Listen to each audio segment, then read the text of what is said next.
धन्यवाद speaker sir, आपने इस motion of thanks to the president's address के ऊपर बोलने के लिए मौका दिए। स्पीकर साहब, just when I am about to complete 5 years as a first-time member of Parliament, I go back to reflecting the days late 2013, late 2014, when for the very first time many young people of my age then took to the streets in various protest places across the country in the Anna Hazare led protests. देश में एक प्रकार का निराशा का माहौल था। रोज अखबार में बड़े बड़े स्कैंडल्स के, करप्शन स्कैम्स के रोज न्यूज़ आते थे। दिल्ली हो या मुंबई हो, अखबारों में रोज हम टेररिस्ट अटैक्स के बारे में देखते थे, पढ़ते थे। निर्भया के जो घोर रेप एपिसोड हुआ था, that had also shaken the conscience of the nation. एक प्रकार के सरकार के प्रति और पूरे पॉलिटिकल सिस्टम के प्रति ही एक विश्वासहीनता देश में एक पैदा हुआ था। और उस प्रकार के एक निराशा के माहौल में नरेंद्र मोदी जी जैसे एक रे ऑफ होप देश को मिला और मेरे जैसे करोड़ों करोड़ों नौजवान अपने पूरे ताकत मोदी जी के पीछे लगाकर 2014 में पूर्ण बहुमत की भारतीय जनता पार्टी की मोदी जी के नेतृत्व वाली सरकार को हमने लेकर आए। और आज पिछले 10 साल के जो व्यवस्था है, पिछले 10 साल के जो परिवर्तन हुआ है, उसका जब एक अवलोकन हम करते हैं, मुझे लगता है कि जो पिछले 10 साल है वो ये देश के स्वर्णिम 10 साल में अत्यंत अग्रणी स्थान पर ये 10 साल गिन जाता है। The last 10 years have been the most transformative 10 years, the decade of transformation in the country's political history. And the kind of paradigm shift that the country's politics, the country's society, the country's economy has seen and witnessed in the last 10 years is historic in every sense. Which is why, Speaker Sir, I feel that whenever the history of this government's and the Prime Minister's legacy will be written, India's political history can be divided into two broad parts: before Modi and after Modi. Modi से पहले का भारत और मोदी के बाद के भारत, क्योंकि इतना बड़ा बदलाव देश में पिछले 10 साल में हुआ है। माननीय अध्यक्ष जी, मैं सिर्फ 3-4 बड़े बड़े जो ऐसे चेंजेस हैं, परिवर्तन देश में आया है, उसका ही जिक्र मैं आज के भाषण में करना चाहता हूं। अध्यक्ष जी, पहला जो चेंज है वो तो यह है कि देश के जो ओवरऑल माहौल था वो डेस्पोंडेंसी में था, पूरा एक निराशा का माहौल था। और आज देश ऑप्टिमिज्म के साथ, होप के साथ, कॉन्फिडेंस के साथ उभर कर चुका है। Every day we see and hear of new achievements of the country, whether it is the achievement in Chandrayaan, whether it is our unprecedented medal tally in the Asian Games, whether it is our achievement in aerospace, whether it is the achievements of our startups. Every single day we are hearing stories of achievements and success, and despondency has given way to hope and optimism. Modi से पहले निराशा था, मोदी के बाद आशा है. This is the change that Narendra Modi ji has brought to the country in the last 10 years. अध्यक्ष जी, इससे पहले भी देश में कई सारे सरकारें थे, सरकारें आए, सरकारें गए, पर जो देश के बड़े बड़े समस्याएं थे उसका समाधान नहीं हुआ था। क्योंकि जो पॉलिटिकल कल्चर था देश में वो ये था कि जो भी समस्याएं थे उसको समाधान ढूंढने के बजाय वो समस्याओं को पोस्टपोन करने का जो प्रक्रिया था वही ज्यादा सरकार ने किए थे. Maximum efforts of the governments earlier were to postpone the problems and not to resolve the problems. But one of the characteristic feature of the Narendra Modi government is that this is not a government that has shied away from resolving decades and centuries old problems.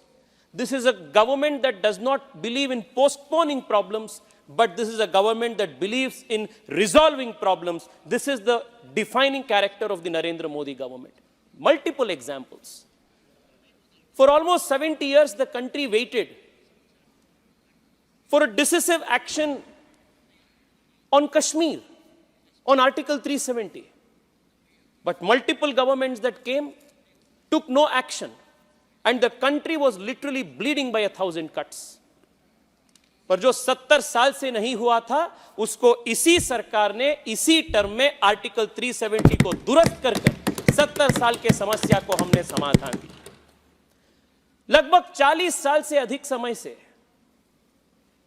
अपने करोड़ों करोड़ों जवानों ने OROP का हक मांग रहा था. बट ओआरओपी का समस्या भी ऐसे ही पोस्टपोन होते जा रहा था. 40 साल के समस्या को भी ओआरओपी का समाधान नरेंद्र मोदी सरकार ने किया है, अपने सरकार ने किया है. कारगिल युद्ध के समय के बाद से एक चीफ ऑफ डिफेंस स्टाफ के इंस्टीट्यूशन को एस्टैब्लिश करने का मांग देश में था. लगभग 20 साल से यह मांग भी पोस्टपोन होते जा रहा था. सरकारें आई, सरकारें चली, but India's demand of a strong coordinated chief of defence staff and creation of this institution was not met.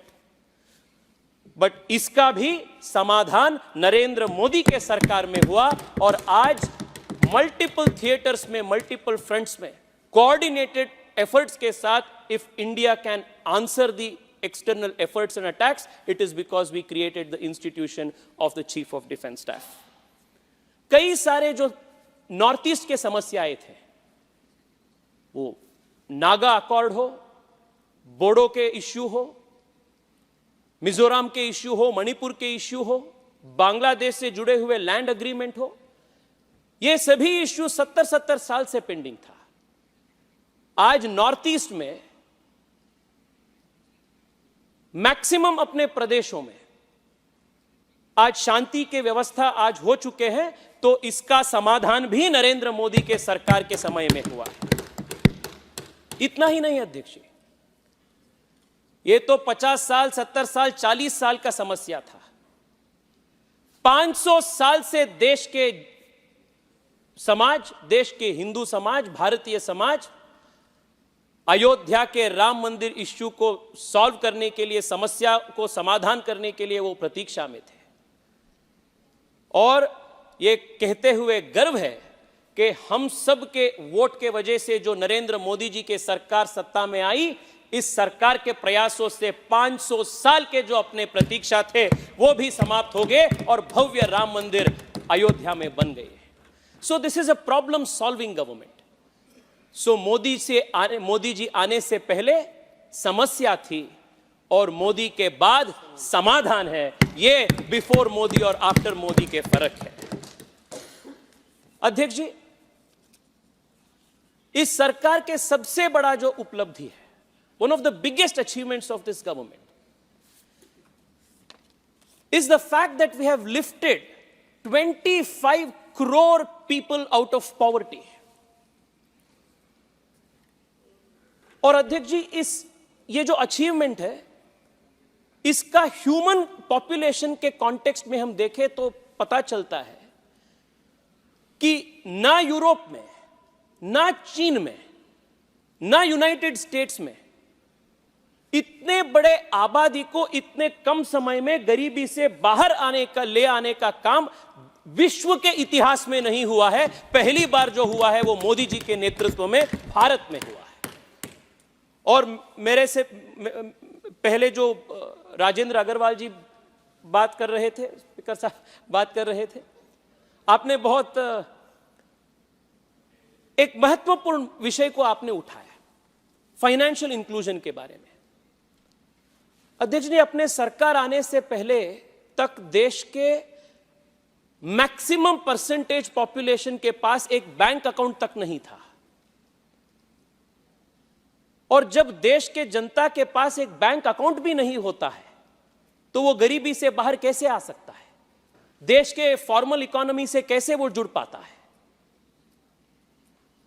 और पिछले 10 साल में हम 50 करोड़ से अधिक गरीबों को बैंक अकाउंट से जोड़कर हम फॉर्मल इकोनॉमी के माध्यम से उनको भलाई करने का, गरीबी से मुक्ति दिलाने का काम नरेंद्र मोदी सरकार ने पिछले 10 साल में किया है। And when somebody gets connected to the banking system, Adhyaksh ji, it is very natural that they get introduced to a lot of other formal products. देश में इंश्योरेंस का जो कवरेज था, परकोलेशन जो था, वो अत्यंत कम था। पर ये जनधन अकाउंट में लगभग 50 करोड़ जनता जुड़ने के बाद इंश्योरेंस का भी कवरेज देश में ज्यादा हो चुका है। वो आयुष्मान भारत हो सकता है, प्रधानमंत्री बीमा योजना हो सकता है, या 20 रुपए में जो एक्सीडेंट इंश्योरेंस प्रधानमंत्री जी के मिल रहा है वो हो सकता है। ऐसे जो फाइनेंशियल प्रोडक्ट्स को देश के एलीट वर्ग टेकन फॉर ग्रांटेड मानते हैं, ऐसे कई सारे इंश्योरेंस जैसे प्रोडक्ट्स को पहली बार देश के गरीब तक पहुंचाने का काम अपने सरकार ने किए हैं, नरेंद्र मोदी सरकार ने किए हैं। अध्यक्ष जी, अपने पहले टर्म में जो पिछले 75 साल के 70 साल के जो कमियां थी उसको हम सुधार किए। मोदी जी के सेकेंड टर्म में आर्टिकल 370 हो, राम मंदिर हो, या आज ही उत्तराखंड में यूसीसी लागू करने के लिए ड्राफ्ट प्रपोजल भी हमने पेश किए हैं। ऐसे जो अपने कोर आइडियोलॉजिकल एजेंडा थे उसका भी काम करने का काम दूसरे टर्म में हमने किया। और आने वाले दिनों में और मोदी जी के तीसरे टर्म में विकसित भारत का फाउंडेशन जो है और एस्पिरेशनल ड्रीम्स को फुलफिल करने का काम भी इस सरकार ने करेगा। This is the massive change that the country's polity has seen in the last 10 years. इसलिए देश के युवा कह रहे हैं, मोदी से पहले देश में गरीबी था, मोदी के बाद देश में समृद्धि है। Before Modi there was poverty, after Modi there is prosperity. This is the change the Modi government has seen in the last 10 years. अध्यक्ष जी, ये गरीब कल्याण रेवड़ी बांटने से नहीं हुआ है। ये गरीब कल्याण गरीबों को सरकार के ऊपर परावलंबित करने से नहीं हुआ है, पर मोदी जी देश के गरीबों को आत्मनिर्भर करने का, स्वावलंबन करने का एक नया तरीके के साथ मोदी जी ने काम किए। मैं आपको अध्यक्ष जी एक उदाहरण देना चाहता हूं, आपके माध्यम से देश का भी ध्यान इस विषय पे आकर्षित करना चाहता हूं। ये क्या है मोदी जी के विजन, मोदी सरकार के इकोनॉमिक अप्रोच और बाकी पार्टियों के अप्रोच में फर्क क्या है? इसके सबसे बड़ा एग्जाम्पल है जो नए स्कीम प्रधानमंत्री सूर्योदय योजना मोदी जी ने लॉन्च की है। यह सबसे बड़ा एग्जाम्पल है। हम देखे हैं अध्यक्ष जी, पिछले 2-3 जनरल स्टेट इलेक्शंस में कांग्रेस पार्टी से लेकर आम आदमी पार्टी तक चुनाव से पहले जनता के पास ये जा रहे हैं और वादा दे रहे हैं कि हम 200 यूनिट फ्री दे रहे हैं, 300 यूनिट हम फ्री देंगे इलेक्ट्रिसिटी। ये रेवड़ी बांटने का काम ये कर रहे हैं। और सरकार के ऊपर गरीबों को निरंतर अवलंबित करने का काम वो कंटिन्यू कर रहे हैं। पर मोदी जी अवलंबित करना नहीं चाहते, परावलंबी उनको करना नहीं चाहते, स्वावलंबन करना चाहते। इसलिए पीएम सूर्योदय योजना में हमें गरीब के घर पर सोलर रूफटॉप लगाने के लिए हम उनको प्रोत्साहित करेंगे, सब्सिडी देंगे, उनको ताकत देंगे। Not only that he can save 200-300 units of electricity so that 300 units of electricity will become free, but he can also earn additional money because of that solar rooftop. ये अपने इकोनॉमिक अप्रोच में फर्क है। हम गरीब को गरीब रख के उनको वोट बैंक बनाकर कैरियर से वो अपने पॉलिटिकल फायदा उठाने का सोच भारतीय जनता पार्टी या नरेंद्र मोदी सरकार नहीं करते हैं। हम गरीब को स्वावलंबन, आत्मनिर्भर बनाकर उनको ताकत देने का काम पिछले 10 साल में हुआ है। इसलिए देश के युवा कह रहे हैं, मोदी से पहले गरीब परावलंबी था, मोदी के बाद देश के गरीब स्वाभिमानी है और देश के गरीब आत्मनिर्भर है। This is the difference before Modi and after Modi. अध्यक्ष जी, इसके साथ साथ देश के इतिहास में लगभग पिछले 70 साल में मोदी से पहले देश में जो राजनीतिक परिभाषा था सेक्युलरिज्म और सोशलिज्म को लेकर, वो इतना परवर्टेड हो चुका था, इतना उसमें अडल्ट्रेशन आ चुका था कि उसका जो मूलभूत विचार था, संविधान के जो मूलभूत विचार था, वो ही अडल्ट्रेट हो चुका था। The perverted discourse over the last 6 decades, by perverting and adulterating the very definitions of secularism and socialism in the country, two big losses the country had to face. By a perverted definition of secularism, the country culturally lost a lot, and by a perverted communication commentary of socialism, the country lost economically. मैं एक दो उदाहरण ही देना चाहता हूं अध्यक्ष। क्यों इतने समय तक, आजाद होने के बाद 70 साल तक, क्यों इतने बड़े संख्या में गरीब देश में थे? क्या कर रहे थे पिछले इतने सरकारों में? जितने भी सरकार आए वो वेल्थ क्रिएटर्स को, उद्यमशीलता को हम एनकरेज ही नहीं किए। अभी अभी 1-2 महीने पहले इंफोसिस के नारायण मूर्ति जी ने एक इंटरव्यू में बोले कि जब वो इंफोसिस शुरू किए और जब इंफोसिस के लिए कंप्यूटर यूएस से इंपोर्ट करने के लिए वो प्रयास किए, वो सिर्फ कंप्यूटर्स इंपोर्ट करने के लिए दिल्ली को लगभग 50 बार आना पड़ा और 3 साल लगा 50 कंप्यूटर अमेरिका से इंपोर्ट करने के लिए। इस प्रकार के एक कंट्रोल्ड इकोनॉमी देश में इन लोगों ने जारी रखे थे। उसके वजह से देश के युवा ना एंटरप्रेन्योर बन सकते थे, देश के इकोनॉमी ना इंप्रूव होता था। इस प्रकार का एक शैकलिंग ऑफ द एंटरप्रेन्योरल स्पिरिट देश में हुआ था। बट आज मोदी जी आने के बाद for the first time these fetters, these shackles, these chains that had kept the entrepreneurial spirit of the country tied, these have been removed, and as a result 100 से ज्यादा जो अपना स्टार्टअप तब थे, आज 1 लाख से ज्यादा स्टार्टअप्स देश में हैं और देश को समृद्ध बनने के काम में आज के स्टार्टअप्स हैं। अध्यक्ष जी, मैं 3-4 ही और विषय आपके सामने उल्लेख करना चाहता हूं। और अध्यक्ष जी, माननीय राष्ट्रपति महोदया ने रिसर्च एंड डेवलपमेंट के बारे में भी उल्लेख किए। अध्यक्ष जी, इस साल के बजट में 1 लाख करोड़ रुपए धनराशि रिसर्च एंड डेवलपमेंट को प्रोत्साहन करने के लिए सरकार ने रखे। 1 लाख करोड़ रुपए। This is making India future ready and future proof. ये पहली बार देश के युवाओं को रिसर्च एंड डेवलपमेंट करने के लिए इतना बड़ा धनराशि का सपोर्ट देश में मिल रहा है। शायद खास पहले जो सरकारें थे, इस प्रकार के सपोर्ट दिए होते, India would have emerged already as a technological superpower in the world. Because they did not do it in many areas, India has to play catch up today. And because we are correcting that wrong and we are making that course correction, whether it is in artificial intelligence, whether it is in quantum computing or any other emerging technology, India will be a world leader in the coming days because अपने सरकार ने इस प्रकार के infrastructure हमने किए। अध्यक्ष जी, ये सेक्युलरिज्म का परिभाषा, ये भी देश में एक प्रकार के कल्चरल कॉन्फिडेंस कम करने का काम किया।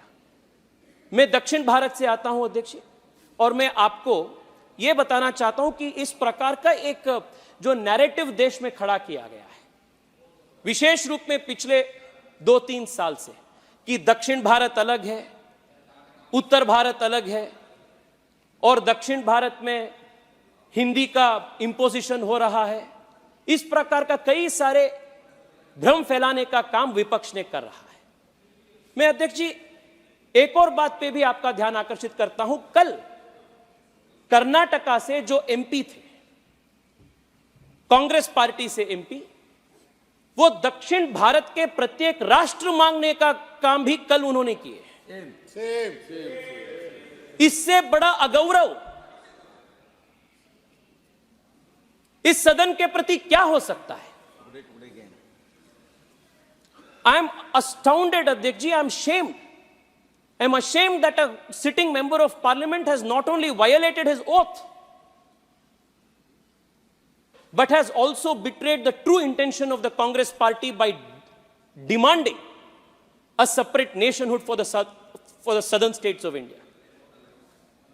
There are two things I want to bring to your attention, Adhyaksh. Bar bar DMK के सदस्य, बार बार कांग्रेस के जो साउथ से जो एमपीज आते हैं, वो ये हिंदू इंपोजिशन के बारे में बात रखते रहते हैं। कार्ति जी भी हैं, he also keeps speaking about Hindi imposition. I want to tell you through this August House through you, Adhyaksh ji. I come from Karnataka. My mother tongue is Kannada. I do not want any kind of Hindi imposition. And if there is one party that has resisted Hindi imposition, has been against imposition of any kind, has always supported the vitality, diversity of various languages in India, it is my party, the Bharatiya Janata Party. I want to give you one example from the Constituent Assembly. Now, because please conclude. Adhyaksh ji, I'll just take 2 more minutes, because this is a very important issue. Okay.